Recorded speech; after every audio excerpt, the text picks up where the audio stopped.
నమస్తే, నేను మధు. సినిమా ఇదొక రంగుల ప్రపంచం అని చెప్పొచ్చు. అయితే సినిమాలోకి వెళ్ళిన ప్రతి ఒక్కరు కూడా ఫేమ్ అవ్వాలని రూల్ అయితే లేదు. కానీ వెళ్ళిన కొందరు వారి కష్ట ఫలితం మీద ఎంతో ఫేమ్ సంపాదించారు. మరి కొంతమంది 1-2 సినిమాలకే పరిమితం అయ్యారు. అయితే ఇక్కడ ఫేమ్ కంటే ముఖ్యం కళ. సో కళ ఉన్న వాళ్ళని సినిమా ఆదరిస్తుంది. అయితే ఇదే తరుణంలో చాలా మంది వారి వారి భవిష్యత్తుని అవగాహన వేసుకుంటూ ఫారెన్కి వెళ్ళారు, ఎన్నో కోర్సులు చేశారు, అక్కడ ఆర్ట్స్ నేర్చుకున్నారు, యాక్టింగ్ నేర్చుకుంటారు. ఇలా ప్రతి ఒక్కరు కూడా అక్కడ నేర్చుకుంటూ వచ్చి ఇక్కడ ఇండస్ట్రీలో అడుగు పెడుతున్నారు. సో రీసెంట్గా కూడా ఒక సినిమాలో తనంటూ నిరూపించుకున్నారు రాజ్ దాస్ రెడ్డి గారు. సో వారిని అడిగి మరిన్ని విషయాలను తెలుసుకుందాం. అసలు వారి జర్నీ ఎక్కడ స్టార్ట్ అయింది, ఎలా స్టార్ట్ అయింది, అసలు వారికి సినిమా అంటే ఎందుకు అంత ఇంట్రెస్ట్, ఈరోజు మనం తెలుసుకుందాం. నమస్కారం అండి. నమస్కారం. ఎలా ఉన్నారు? బాగున్నానండి. సో అప్పుడెప్పుడో భద్రం బీ కేర్ఫుల్ గురు, అవునండి. సో ఆ మూవీ చేసిన తర్వాత ఏమైపోయారు? అయితే నేను భద్రం బీ కేర్ఫుల్ బ్రదరు అనే సినిమా చేసిన తర్వాత అది గీతా ఆర్ట్స్ వాళ్ళు రిలీజ్ చేశారు. రిలీజ్ చేసిన తర్వాత అది బాగానే బాగానే మంచి నాకు నా వరకు మాత్రం నాకు మంచి ఫేమ్ కానీ నా పేరు కానీ బాగా వచ్చింది నా విషయానికి వస్తే. దాని తర్వాత నేను తెలుగు మూవీయే కాదు, నేను యూఎస్లో చదువుకున్నాను కదా, ఫిలిం కాలేజ్లో చదువుకున్నాను నేను. అక్కడ ఒక మూవీ ఎందుకు ట్రై చేయకూడదు అని చెప్పి నేను అప్పటి నుంచి అది ఆ సినిమా ఎప్పుడైతే అది రిలీజ్ అయిపోయిందో, రిలీజ్ అయిన తర్వాత నేను న్యూయార్క్ వెళ్ళాను. న్యూయార్క్ వెళ్ళి అక్కడి నుంచి నేను ఎలాగా ఒక చిన్న సినిమా అయినా హాలీవుడ్లో చేయాలి అంటే, ఇండియా నుంచి బాలీవుడ్ నుంచి కానీ ఇప్పుడు కాలీవుడ్ నుంచి కానీ వేరే ఇండస్ట్రీ నుంచి కూడా చాలా తక్కువ మంది అక్కడికి వెళ్ళి చేస్తారనమాట. సో నేను ఎందుకు చేయకూడదు, నేను ఎందుకు అక్కడ గుర్తింపు తెచ్చుకోకూడదు? One of the Indian actor, ఈ అబ్బాయి ఇండియా నుంచి యాక్టింగ్ చేస్తారు, అక్కడ చాలా సోర్స్ ఉంది కదా, ఎందుకు చేయకూడదని నేను ట్రై చేయడం జరిగింది అప్పటి నుంచి. సో నేను అక్కడ ట్రై చేసుకుంటూ ఇక్కడ నేను ఏమైనా ఉంటే మోడలింగ్ లాంటి కంపెనీలకి, ఇప్పుడు బర్బెరీ లాంటిది, అర్మానీ, ఎన్ని కంపెనీస్ చేశారు ఇప్పటికి? చాలా కంపెనీస్ చేశాను, చాలా కంపెనీస్, చాలా హోర్డింగ్స్, చాలా. అప్పటి నుంచి నేను చాలా చేశాను. సో అవన్నీ చేసుకుంటూ ఉండేటప్పుడు నాకు వార్నర్ బ్రో పిక్చర్స్ అని ఒకళ్ళు హాలీవుడ్ సంస్థ నాకు ఆపర్చునిటీ ఇచ్చారు. దాంతోపాటు ఇంకొక కంపెనీ కూడా ఇచ్చారు. సో నేనేం చేశానంటే ఇక్కడ ఛాన్స్ వచ్చింది, మన వాళ్ళు అసలు చాలా తక్కువ మందికి వస్తుంది, చాలా పెద్ద వాళ్ళు ఉంటారు అని చెప్పి నేను కాంట్రాక్ట్ ఇచ్చి నేను ఇలా చేస్తానండి. వాళ్ళు నన్ను మొత్తం అన్నీ తీసుకున్నారు నా దగ్గర, ఒక్కొక్కటి ఎలా చేయగలడు ఈ అబ్బాయి, ఏం చేయగలడు అన్నీ తీసుకున్న తర్వాత నేను ఒక్కొక్కటి ఇచ్చాను అనమాట. నా దగ్గర ఉన్నాయన్నీ, నేను ఏం చదువుకున్నాను, అసలు నేను ఏం చేయగలను, వాళ్ళ క్యారెక్టర్లో నేను చేయగలను అన్నీ చూసుకున్న తర్వాత వాళ్ళు నాకు ఆపర్చునిటీ ఇచ్చారు. షూటింగ్ అది ఆల్మోస్ట్ అయ్యింది. అయితే నేను ఒక 2 years నుంచి ఎలాగైనా అకాడమీ అవార్డ్స్కి వెళ్దామని ట్రై చేస్తూ ఉన్నాను అనమాట. ఇవన్నీ ట్రై చేసుకుంటూ ఉంటే వాళ్ళు ఫస్ట్లో మీరు మూవీ చేసి అక్కడ నామినేట్ అవ్వాలి. ఇప్పుడు ట్రిపుల్ ఆర్ సినిమా ఉంది, అలా RRR రిలీజ్ అయ్యి అక్కడ నామినేట్ అవ్వాలి. నామినేట్ అయ్యి అక్కడ నామినేషన్లో మీ పేరు కనుక ఉంటే అప్పుడు మేము అవార్డ్ సెరమనీకి రానిచ్చి మీకు గుర్తింపు చేస్తాము, మీ పేరు ఇలా ఇస్తాము అని చెప్పారనమాట. అప్పుడు నేను ఇంకా ఇది కష్టమేమో అని అనుకున్నాను. అనుకుంటే వాళ్ళేమన్నారంటే, మీకు పెద్ద కంపెనీ ఇప్పుడు వార్నర్ బ్రో పిక్చర్స్ లా కానీ, 20th ఫాక్స్ లాంటిది కానీ, ఇంకా పారమౌంట్ పిక్చర్స్ ఉంటాయి కదా, పారమౌంట్ పిక్చర్స్ కానీ, ఇలాంటి సంస్థలు మీకు సినిమా ఆఫర్ ఇచ్చి ఆ సినిమా నెక్స్ట్ ఫ్యూచర్లో నామినేట్ చేయగలుగుతున్నారు అంటే నేను మీకు ఆపర్చునిటీ ఇస్తాము అని చెప్పి జ్యూరీ మెంబర్స్ ఒక ఎగ్జిక్యూటివ్ ఇన్విటేషన్ కింద నన్ను తీసుకున్నారు అనమాట, ఇండియా నుంచి. ఇప్పుడు అలా ఇండియా నుంచి చాలా తక్కువ మెంబర్స్ సెలెక్ట్ అవుతారు. అవునండి, చాలా తక్కువలో తక్కువ. 95th మాత్రం నాటు అనే సబ్జెక్ట్ కి రాజమౌళి RRR కి మాత్రం ఆస్కర్ వచ్చింది. అది హైయెస్ట్ అనమాట ఇండియాకి ఇప్పుడు వరకు ఆస్కర్స్, వన్ ఆఫ్ ద ఇప్పుడు వరకు జరిగిన దాంట్లో హైయెస్ట్ అనమాట. 97th మన వాళ్ళు మళ్ళీ తక్కువే ఉన్నారు. అలా తక్కువ మంది వస్తున్నారు అనమాట. 96th కూడా చాలా తక్కువ మంది ఉన్నారు. 97th ఇదిగోండి నేను వన్ ఆఫ్ ద ఇన్విటేషన్ కింద వెళ్ళాను. ఇప్పుడు మనకు కూడా 97లో అసలు వెళ్ళాను, కాకపోతే అక్కడ మన వాళ్ళకి ఈసారి 97కి ఎవరికి అవార్డ్ లాంటి తక్కువ చాలా తక్కువ నామినేటెడ్. Okay, okay. ఇంకా ఫ్యూచర్లో ఇప్పుడు మన బాలీవుడ్ ఇండస్ట్రీ ఉంది, అవును. మంచి మంచి చాలా క్రియేటివ్గా తీస్తారు. అవును తెలుసు. ఆ క్రియేటివ్గా తీసినప్పుడు వాళ్ళు కూడా గుర్తింపు తెచ్చుకునేలా చేస్తే బాలీవుడ్ వాళ్ళు కూడా ఇంకా మన ఇండియన్ సినిమా ఇండస్ట్రీ అనేది ఇప్పుడు జపనీస్ ఫిలిమ్స్ ఉంటాయి. జపనీస్ ఫిలింకి వాళ్ళ ఏదైతే జపాన్ మూవీస్ ఉంటాయో ఇప్పుడు ఇండియాలో ఇది చూడంగానే జపనీస్ మూవీ, ఈ చైనీస్ మూవీ అలా ఉంటది కదా, అలా ఇండియన్ మూవీ అనేది మనకి ఇంకా గుర్తింపు లేదు. అవును, అది ఎంతకంతే అది గుర్తింపు రావాలని నేనైతే అనుకుంటున్నాను. మరి నా తెలిసి అవుద్ది ఫ్యూచర్లో. ఎందుకు గుర్తింపు రాలేదంటారు? మన వాళ్ళని అక్కడ వాళ్ళు రాని అంటే వాళ్ళ టీంనే పెట్టుకుంటారు.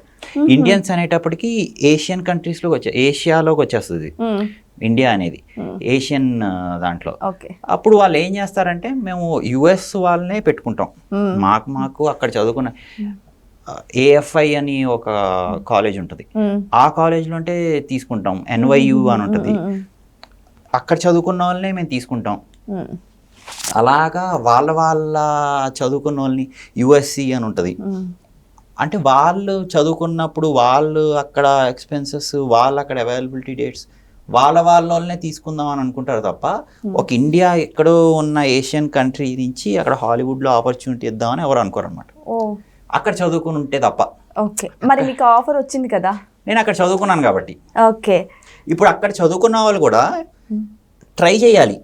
వాళ్ళు ఏం చేస్తున్నారంటే అక్కడ చదువుకుని ఇక్కడికి వచ్చే సినిమాలు తీసేసి అక్కడ ఇంకా కాన్సన్ట్రేషన్ ఎక్కువ చేయట్లేదు.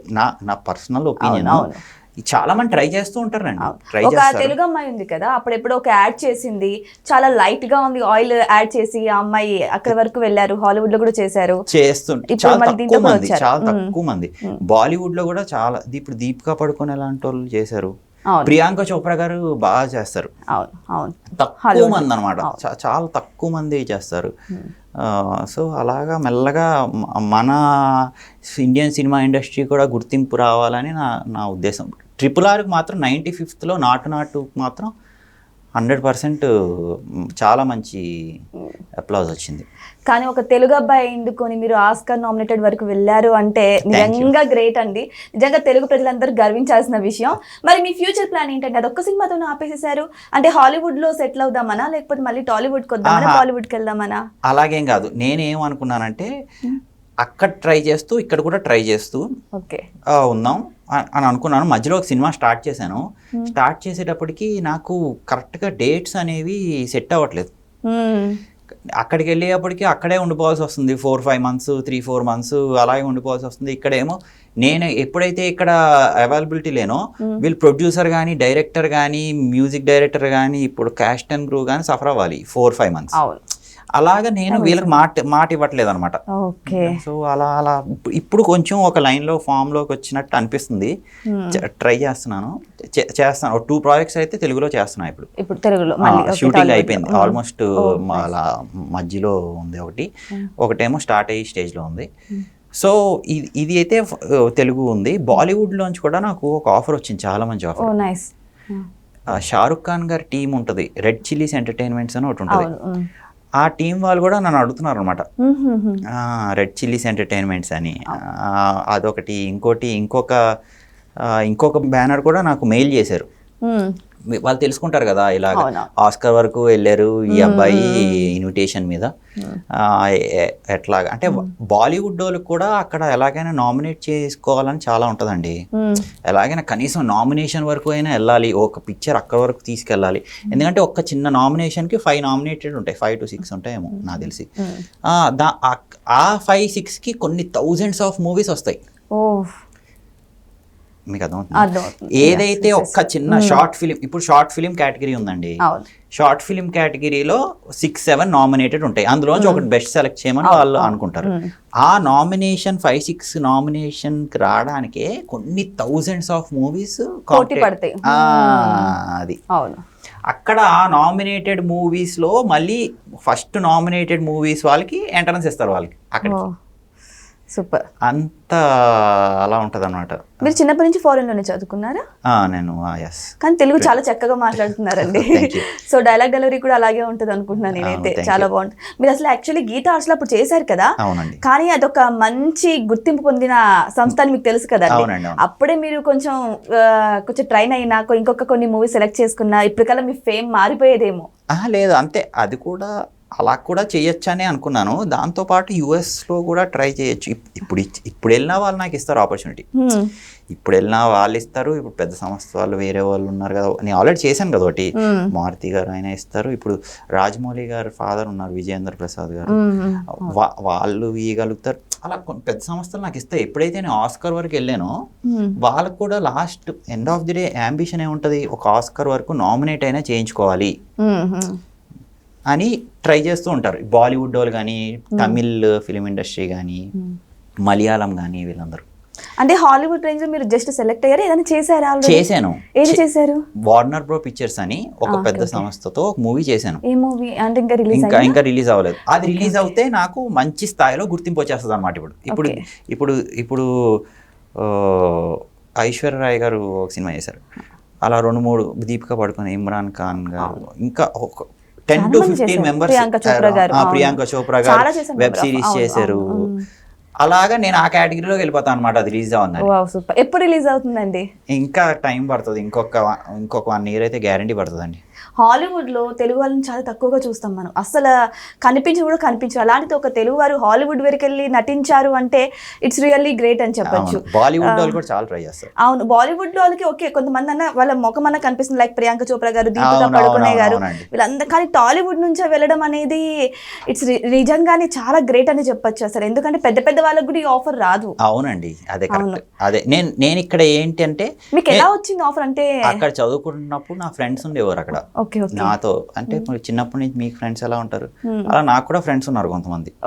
వాళ్ళు మంచి పొజిషన్ లో, వాళ్ళు కూడా బాగా అక్కడ మెంబర్స్ అవటం, సినిమాటోగ్రఫీలో బాగా వెళ్ళటం, యాక్టర్స్ మంచి స్టేజ్లో సెటిల్ అవ్వటం, ఇలా ఉంటే నేను కూడా వాళ్ళతో చదువుకున్నాను కదా, అలా ర్యాప్ ఇప్పుడు కూడా అలాగే ఉంటుంది. సో అలాగ వాళ్ళ సర్కిల్, మా సర్కిల్, అలా నాకు ఆపర్చునిటీ వచ్చింది ఎప్పుడో. మరి హాలీవుడ్ ఫిలిం ఎప్పుడు రిలీజ్ అయ్యే అవకాశం ఉందంటారు మీది? ఒక 1 year పడుతుందండి. 1 year లోపు ట్రై చేస్తున్నాం. పేరు చెప్పచ్చా? లేదు, అది పేరు చెప్తారు. నేను చెప్తున్నా వార్నర్ బ్రోస్ పిక్చర్స్ అని హాలీవుడ్ లో చాలా పెద్ద సంస్థ. అక్కడ నుంచి అసలు దాంట్లో మళ్ళీ కంపల్సరీ ఇయర్లీ చాలా సినిమాలు రిలీజ్ అవుతాయి వాళ్ళ స్టూడియో కూడా చాలా బాగుంటుంది. అవును. సో మీరు అక్కడ ఇక్కడ చూసారు కదా, ఒకసారి కంపేర్ చేయండి. ఏంటి టాలీవుడ్కి అక్కడ మార్పు ఏంటి? అక్కడ ఇంగ్లీష్ ఉంటుంది, ఇక్కడ తెలుగు ఉంటుంది. అంతేనా? అంటే ట్రీట్ చేసే విధానం కానీ, ఇక్కడ ట్రీట్ చేసే విధానం కానీ, షూట్ చేసే విధానం కానీ, ఎక్విప్మెంట్స్ విధానం కానీ, అక్కడ కొంచెం హైఫై, అంటే కొంచెం ఇంకా ఆధునికంగా ఉండే ఎక్విప్మెంట్ ఉంటుంది, లేటెస్ట్ గా. ఇప్పుడు ఆ ఎక్విప్మెంట్ ఇక్కడ తీసుకురావాలంటే రాజమౌళి గారు లాంటి వాళ్ళు, వీళ్ళు ఇప్పుడు వారణాసికి చేస్తున్నారు, అలాంటి ఎక్స్పెన్సెస్ తీసుకురావాలి. అంత తీసుకొచ్చినప్పుడు అవుట్పుట్ కూడా మనం ఎలాగ అనేది కూడా చూసుకుంటుండాలన్నమాట. అన్నీ అంత ఎక్స్పెన్సివ్ ఉంటాయి. ఎందుకంటే మనకి ఇప్పుడు చాలా ఎక్స్పెన్సివ్ కదండి యుఎస్ చాలా ఎక్స్పెన్సివ్.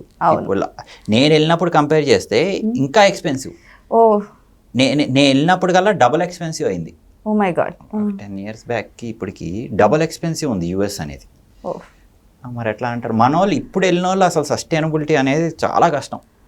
నా టైంలో వెళ్ళిన వాళ్ళే పర్లేదు, నా టైంలో వెళ్ళిన వాళ్ళు, నా ఇంజనీరింగ్ టైంలో కొంచెం కంప్లీట్ చేసుకుని వెళ్ళిన వాళ్ళు పర్లేదు. ఇప్పుడు వెళ్దాం అనుకున్న వాళ్ళు అసలు కాలేజ్లో చేరి జాయిన్ అయ్యి ఆ కోర్సు కంప్లీట్ చేయాలంటేనే చాలా డబ్బులు అయిపోతాయి. ఓ మై గాడ్, ఎంత ఖర్చు? 1 crore అయిపోద్ది. ఓ మై గాడ్, 1 crore దాటేస్తుంది. ఎందుకంటే వాళ్ళ ఎక్స్పెన్సెస్ చాలా ఎక్కువ. జస్ట్ చదవడానికి, ఒక ఫిలిం తీయడానికి ఎంత ఖర్చు అవుతుందో చదవడానికి ఇంకా మళ్ళీ అక్కడ ఆపర్చునిటీకి ఎలాగా, అక్కడ ఎలా సర్వే అవ్వాలి, ఇంకా అసలు ఎక్స్పెన్సివ్, వెరీ ఎక్స్పెన్సివ్. ఇప్పుడున్న టైంలో, నేనున్న టైంలో బాగా తక్కువ చదివేసుకుని నేను అక్కడ అన్నీ చేసుకుని అన్నీ మెల్లగా వచ్చాను అన్నమాట. అప్పుడులో నాకు సాధ్యపడింది. అయితే నేను న్యూయార్క్ ఫిలిం అకాడమీలో చదువుకున్నాను. అప్పుడులో ఉన్న ఎక్స్పెన్సివ్ అది NYU అని న్యూయార్క్ యూనివర్సిటీ అని ఉంటుంది. అక్కడే ఉండేది అనమాట మా కాలేజ్ కూడా. జస్ట్ ఒక 4 బ్లాక్స్ పక్కనే ఉండేది మా కాలేజ్. అక్కడ ఉన్న లెక్చరర్స్ మా దగ్గర ఉన్న లెక్చరర్స్ ఒకళ్ళే ఉండేవారు. NYUలో షూట్ చేసేవారు, NYUకి పిలిచేవారు, NYU పక్కనే ఉండేది అనమాట. సో వాళ్ళందరూ ఆ ఫ్యాకల్టీ మొత్తం వీళ్ళు తీసుకునేవారు, వీళ్ళ ఫ్యాకల్టీ వాళ్ళకి ఇచ్చేవారు. సో అప్పుడు తక్కువ ఉండేది. ఇప్పుడు అదే ఇప్పుడు జనరేషన్ వాళ్ళు అంటే ఇప్పుడు చదువుకుని ఇంజనీరింగ్ కంప్లీట్ చేసిన వాళ్ళు ఇప్పుడు వెళ్ళాలనుకుంటుంటే మాత్రం కంపల్సరీ ఆలోచించుకుని కంపల్సరీ ఆ అమౌంట్ ఎంత అయితే పెడుతున్నారో చాలా ఎక్స్పెన్సివ్ కదండి. ఇప్పుడు డాలర్ రేట్ కూడా చాలా ఎక్కువ అప్పుడుతో కంపేర్ చేస్తే. సో ఎలాగా అవుతుంది అన్నీ కూడా చూసుకోవాల్సిన అవసరం కంపల్సరీ ఉంది. మీ ఫేవరెట్ డైరెక్టర్ ఎవరండి? అంటే మీరు హాలీవుడ్లో ఒక మంచి రోల్ చేసిన టైంలో నాకు ఈ డైరెక్టర్ నుంచి ఆఫర్ వచ్చిందంటే అక్కడ వదిలేసుకొని వచ్చేంత ఇష్టమైన డైరెక్టర్ ఎవరైనా ఉన్నారా? అలాగేం లేదు, నాకు ఆపర్చునిటీ అండి. ఇప్పుడు మనకు ఆపర్చునిటీ రావాలి ఆ డైరెక్టర్ నుంచి కానీ ఆ కాస్టింగ్ డైరెక్టర్స్ ఉంటారు అక్కడ. ఆ కాస్టింగ్ డైరెక్టర్స్ మనకు ఆపర్చునిటీ ఇవ్వాలి. అది ఎలా ఇవ్వాలి, ఏం చేయాలి అనేది వాళ్ళ చేతిలో ఉంటుంది. అది వన్ ఆఫ్ ద పాయింట్. వాళ్ళు తీసుకుంటారా లేదా అని వాళ్ళ ఇష్యూ అది.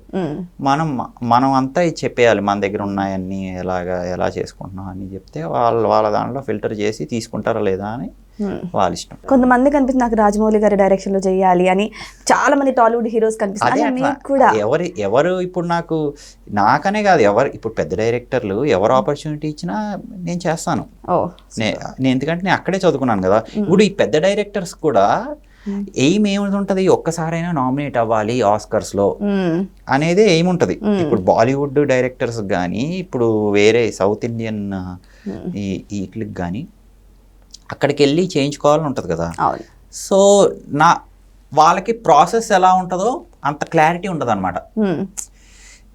ఎలా నామినేట్ చేసుకోవాలి మన సినిమా, ఎలా వెళ్ళి అక్కడ నామినేట్ చేసుకోవాలి అనేది ఒక క్లారిటీ ఉండదు. సో నాకు తెలుసు అనమాట అక్కడ ఎలా నామినేట్ చేసుకోవాలి, అక్కడ ఎవరితో చెప్తే అక్కడ ఇంటరాక్ట్ అవ్వాలి, ఎవరు చూపించాలి, ఎవరి ముందు పర్మిషన్ అడగాలి, రూటింగ్ ఎలా చేయాలి, ఒక సినిమాకి అసలు ఎలాగా రూట్ ముందర వెళ్ళాలి. ఒక ఇటాలియన్ మూవీస్ ఉంటాయి, స్పానిష్ మూవీస్ ఉంటాయి, యూరోపియన్ కంట్రీస్ చాలా ఉంటాయి, ఏషియన్ కంట్రీస్ వాళ్ళు ఉంటాయి. ఎలా వెళ్ళాలి వీళ్ళని దాటుకుని అసలు నామినేషన్ వరకు ఎలా వెళ్ళాలి అనేది నాకు క్లారిటీ ఉందన్నమాట. ఇది చాలా మందికి తెలీదు. ఎలా వెళ్ళాలి, ఏం చెయ్యాలి, అసలు ఎలా అప్లై చేయాలి, అసలు మనోళ్ళకి ఎంత గుర్తింపు లేదు అక్కడ. తెలుసుంటే అందరు చేసేవారు కదా. అవును. నేను ఇక్కడ ఏంటంటే నేను ఒక్కడనే కష్టపడాల్సి వస్తుంది. కొంచెం పెద్ద హీరోలైనా కొంచెం నార్మల్ సైజు గుర్తింపు హీరోలైనా కొంచెం అటు సైడ్ ట్రై చేయాలి. అప్పుడు మన ఎక్స్పెన్సెస్ కానీ మనకున్న ఎక్స్పెన్సెస్ కానీ అప్పుడు గుర్తింపు తెచ్చి ఇండియన్ సినిమా ఇండస్ట్రీ అనేది ఇంకా కొంచెం పెద్ద లెవెల్కి వెళ్తుందని నా పర్సనల్ ఒపీనియన్. ఓకే, మీ నేటివ్ ప్లేస్ ఎక్కడండి? నా నేటివ్ గోదావరి డిస్ట్రిక్ట్. ఆంధ్ర అబ్బాయి. ఆంధ్ర, తెలంగాణ ఇక్కడే స్టే ఉంటారు. తమిళనాడులో కూడా ఉంటారు. మీకు ఎన్ని లాంగ్వేజెస్ వచ్చు? నాకు చాలా వచ్చండి, అన్ని ఇంకా నేర్చుకున్నా. అన్ని ఇండస్ట్రీలోకి వచ్చేసాక ఇంకా అన్ని చేయాలి కాబట్టి నేర్చేసుకున్నారా? తమిళ్ వచ్చు, తమిళ్, హిందీ, ఇంగ్లీష్ వచ్చండి. అయితే ప్రెసెంట్ నాది ఇంకోటి ప్లస్ పాయింట్ ఏంటంటే నా ఇంగ్లీష్ స్పీకింగ్ క్యాపబిలిటీ చాలా చాలా బాగుంటుంది అనమాట. Okay. English the way I talk చాలా బాగుంటుంది అనమాట. సో అది కూడా వన్ ఆఫ్ ద రీజన్ నాకు వాళ్ళు తీసుకోవడానికి. అంటే ఇక్కడ నార్మల్గా ఇండియాలో మాట్లాడే ఇంగ్లీష్ కావచ్చు, అక్కడ అబ్రాడ్లో అమెరికా అటు సైడ్ మాట్లాడే ఇంగ్లీష్ స్లాంగ్ వేరుగా ఉంటుంది చాలా. నేను అర్థం చేసుకునే క్యాపబిలిటీ ఉందన్నమాట నాకు. ఎందుకంటే నేను అక్కడే చదువుకున్నాను కదా, నేను అక్కడే వాళ్ళు యాక్టింగ్ ఫర్ ఫిలిం అని, ఫిలిం మేకింగ్ ఎలా చేస్తారని అన్ని నేర్పిస్తుంటారు కదా. అన్ని నేర్చుకుని వాళ్ళు ఏమంటున్నారు అనేది నాకు క్లారిటీ ఉంటుంది అనమాట. ఇప్పుడు మన వాళ్ళు ఎక్కడికైనా అక్కడికి వెళ్ళి చేయమన్నారు అనుకోండి, వీళ్ళు ఏం చెప్తున్నారో వాళ్ళకి సరిగ్గా క్లారిటీ ఉండదు, వాళ్ళు ఏం చెప్తున్నారో వీళ్ళకి క్లారిటీ ఉండదు. అప్పుడు ఏమవుద్దంటే కొంచెం కమ్యూనికేషన్ అనేది కొంచెం అటు ఇటుగా ఉంటుంది అనమాట. ఉన్నప్పుడు అర్థం చేసేసుకోగలుగుతారు, అటు ఇటుగా ఉండే ఛాన్స్ ఉందన్నమాట. ఓకే, నేను ఒకటి విన్నానండి, నార్మల్గా ఫారెన్లో ఇండో ఇంగ్లీష్ అని అంటారు. అంటే ఒక ఇండియన్ వచ్చి అక్కడ ఎంత చక్కగా ఇంగ్లీష్ మాట్లాడినా Indian language, so Indian English అని తెలిసిపోతుంది అంటున్నారు. సో ఇది ఎంతవరకు నిజం, కరెక్టేనా? అది అందరూ అలా ఉంటారండి. ఇప్పుడు నేను చూడండి, ఇప్పుడు నేను మొత్తం ఇండియా అమెరికన్ ఇండో అంటే నన్ను అక్కడికి వెళ్ళిన తర్వాత అక్కడ వాళ్ళతో ఉంటుంది. ఇక్కడ ఏంటంటే మనోళ్ళు కూడా ఇప్పుడు అక్కడ చేశారనుకోండి, జూనియర్ ఎన్టీఆర్ రామారావు గారికి కానీ ఇప్పుడు రామ్ చరణ్ వీళ్ళందరూ ఉన్నారు కదా, వాళ్ళు కూడా అక్కడ సినిమాల్లో ట్రై చేయాలని నా ఒపీనియన్. ఎందుకంటే నాటు అనే సబ్జెక్ట్ వచ్చింది కదా, వచ్చినప్పుడు వాళ్ళు కూడా ఇప్పుడు ప్రభాస్ గారు ఉన్నారు, one of the biggest pan star, ఇండియాకే స్టార్ ఆయన, ఓన్లీ సౌత్ కే కాదు ఇండియాకి మొత్తానికి స్టార్. ఆయన లాంటి వాళ్ళు కూడా ఇప్పుడు హాలీవుడ్ సినిమాల్లో ఒకటి రెండు పిక్చర్స్ అలాగా ఒప్పుకొని అక్కడ ఒక 15-20 days ఉంది, వాళ్ళకి డేట్స్ ఇచ్చి వాళ్ళతో కమ్యూనికేషన్ బాగా చేసి అక్కడ కూడా చేశారనుకోండి. ఇప్పుడు మా లాంటి యంగ్స్టర్స్ ఉన్నారు, ఇంకా చిన్న వాళ్ళతో సీనియర్స్ కదా వాళ్ళంతా, మా లాంటి వాళ్ళకి వచ్చి పుషప్ అనమాట కదా, వాళ్ళ పుషప్ అనమాట, బూస్ట్ ఇవ్వడం. ఎవ్వరు అక్కడ మన వాళ్ళు ఎవ్వరు లేని ఒక్కడనే కష్టపడాల్సి వస్తుంది అనమాట. ఇలాగ కష్టపడిన వాళ్ళలో రాజమౌళి గారు కూడా అవకాశాలు రావాలన్నా కూడా కష్టం కదా, చాలా కష్టం, సెలెక్ట్ చేయడం కూడా చాలా ప్రాసెస్ ఉంటుంది అక్కడ. సో మాక్సిమం నేను విన్నది ఏంటి అంటే హాలీవుడ్ లో ఇండియన్స్ ని చాలా తక్కువ మందిని తీసుకుంటారు, ఒకరు లేకపోతే అదృష్టం ఉంటే ఇద్దరు మాక్సిమం. సో ఒకవేళ ఓకే ట్రై చేసినా రాకపోతే అని అన్నట్టు ఇక్కడ ఆగిపోయారేమో మేబీ, ఏమో మరి. కానీ నేను ఇప్పటి వరకు చూసిన దాంట్లో రాజమౌళి గారు చాలా కష్టపడి చేశారని అనుకున్నాను. నేను వెళ్ళిన తర్వాత ఈ 97th అకాడమీ అవార్డ్స్కి నేను ఇన్విటేషన్ మీద వెళ్ళానండి. నేను వెళ్ళి వచ్చిన తర్వాత నాకు ఏం అర్థమైందంటే ఈయన కష్టం నాకు అర్థమైంది. ఏమో చాలా తక్కువ మందికి రాజమౌళి గారు, ఈ విజయేంద్ర ప్రసాద్ గారు కదా, వీళ్ళ కష్టం చాలా మందికి అర్థం కాలేదు అనుకుంటున్నాను నేను ఒక్కసారి అక్కడికి వెళ్ళి వచ్చి ఎక్స్పీరియన్స్ అయిన తర్వాత ఈ రాజమౌళి గారు అసలు అక్కడికి వెళ్ళడానికి ఎంత కష్టపడ్డారు, ఎంత కష్టపడి ఉంటారు ఈయన అనే కాన్సెప్ట్ నాకు అర్థమైంది అనమాట. సో నాకు తెలిసింది ఈయన ఇప్పుడు వారణాసి అనేది కూడా మంచి లెవెల్లో చేస్తున్నారు మహేష్ బాబు గారితో. అది కూడా ఎలాగైనా ఈయన తీసుకెళ్తారనే అనుకుంటున్నాను. ఫస్ట్ సౌత్ ఇండియాలో మంచి గుర్తింపు తెచ్చుకున్నారు రాజమౌళి గారు, తర్వాత ఇండియా లెవెల్లో బాలీవుడ్లో గుర్తింపు తెచ్చుకున్నారు. ఇప్పుడు నాటుతో పాన్ ఇండియా లెవెల్కి వెళ్ళిపోయిన తర్వాత ఇప్పుడు మళ్ళీ వారణాసితో మళ్ళీ చేస్తారని అనుకుంటున్నాను నేను ఖచ్చితంగా. ఎందుకంటే తెలుగు ప్రేక్షకులకు కూడా అదే నమ్మకం ఉంది కదండి, మా జక్కన్న గారి మూవీ అంటే ఇంకా ఆ రేంజ్ లో ఉంటుందని ఎక్స్పెక్ట్ చేస్తున్నారు అందరూ. అవునండి, నాకు విజయేంద్ర ప్రసాద్ గారితో మాట్లాడాను నేను, ఏది ఈ ఆస్కర్ నుంచి వచ్చిన తర్వాత మాట్లాడాను అనమాట. వాళ్ళు కూడా చాలా ఆనందపడ్డారు. నా కష్టం కూడా వాళ్ళు తెలిసి అనమాట, అంటే వాళ్ళు వెళ్ళారు కదా, వెళ్ళినప్పుడు నేను ఎట్లాగా వెళ్ళుంటాను అనే క్లారిటీ కూడా వాళ్ళకి వచ్చింది అనమాట. ఎందుకంటే వాళ్ళు కూడా అక్కడ వరకు ట్రై చేశారు. పెద్ద డైరెక్టర్స్ తో మీకు పరిచయాలు ఉన్నాయండి. మరి అన్నప్పుడు ఇంకా మంచిగా మూవీలో చేద్దామని అనుకుంటున్నాను, కలుస్తాను, కలిసి అది చెప్పాను కదా, ఫ్యూచర్ ప్లానింగ్ కాదే మీకు. చేశాను, ఆ మూవీ చేశాను ఇక్కడ, ఇంకోటి స్టార్ట్ అవుతుంది, రిలీజ్ అవుద్ది, తెలుగులో కూడా రిలీజ్ అయిపోతుంది. ఎప్పుడు రిలీజ్ అవ్వచ్చు తెలుగులో? ఈ ఇయర్ రిలీజ్ అయ్యే ఛాన్స్ ఉంది, ఈ ఇయర్ రిలీజ్ అయిపోతుంది. దీనిని ఏమన్నా తెలుసుకోవచ్చా, ఇది కూడా అఫీషియలా? అలాగే లేదు, రిలీజ్ అవుద్ది కదా, రిలీజ్ అయ్యే వరకు వెయిట్ చేయాలి. రిలీజ్ అయ్యే వరకు వెయిట్ చేయండి, మీకు ఫుల్ హ్యాపీ. ఇప్పుడు ఫస్ట్ సినిమా కన్నా ఫస్ట్ సినిమా నేను అప్పుడు ఆ బ్యానర్లో చేసి, ఆ బ్యానర్లో వాళ్ళు డిస్ట్రిబ్యూట్ చేశారు, మారుతి గారు లాంటి వాళ్ళు స్క్రీన్ ప్లే, మారుతి గారి సినిమా అయింది, అది ఇంకా పెద్ద స్టెప్ హెడ్డే ఉంటుంది ఈ సినిమా. సో అలాగా నేను ట్రై చేస్తూ. ఓకే, సో ఏదేమైనా సరే అబ్బాయిగా పుట్టిన తర్వాత చాలా మందికి 90% అబ్బాయిలకు కూడా నేను హీరో అవ్వాలని ఒక డ్రీమ్ ఉంటుంది. ఆ డ్రీమ్ ఉంటే సరిపోదు, ఆ డ్రీమ్ని మనం సాకారం చేసుకోవాలి. సో అలాంటి అబ్బాయే రాజు దాసిరెడ్డి. సో ఆయన ఇప్పుడు ఆస్కర్ లెవెల్కి వెళ్ళారు, హాలీవుడ్లో మూవీ చేశారు, బాలీవుడ్లో చేస్తున్నారు, టాలీవుడ్లో కూడా చేస్తున్నారు.